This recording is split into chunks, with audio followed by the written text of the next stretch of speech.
গত ১২ বছরে বিসিএস পরীক্ষা সহ ৩০টি নিয়োগ পরীক্ষার প্রশ্ন ফাঁসের অভিযোগে সিআইডির চাঞ্চল্যকর অভিযানে পিএসসির চেয়ারম্যানের সাবেক গাড়ি চালক সৈয়দ আবেদ আলী ও ২ পরিচালক সহ ১৭ জনকে গ্রেফতার করেছে। সোমবার ঢাকা সহ দেশের বিভিন্ন স্থানে অভিযান চালিয়ে তাদের গ্রেফতার করা হয়।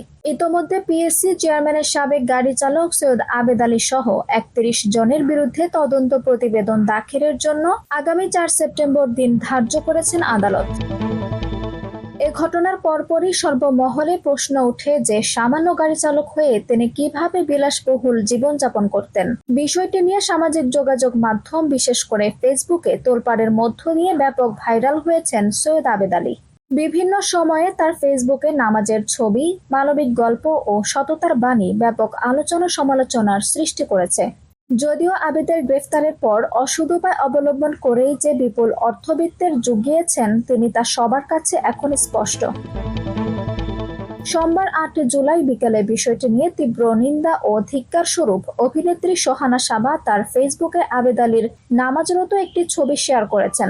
সেখানে এই অভিনেত্রী লিখেছেন, যারা দেখিয়ে দেখিয়ে ধর্মচর্চার নামে বাড়াবাড়ি করে, পাশে মসজিদ কিংবা নামাজের স্থান রেখে রাস্তায়, খেলার মাঠে, সমুদ্র তটে নামাজ পড়ে ছবি দেয় সোশ্যাল মিডিয়ায়, এদের মাঝে আমি কোনো ভালো মানুষ দেখি না, সবগুলোই বাটপার।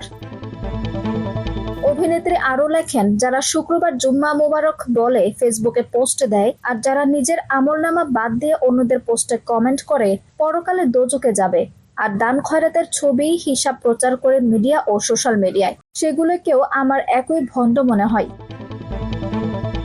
আঞ্জুম হক আরবি, টাইম নিউজ ডেস্ক।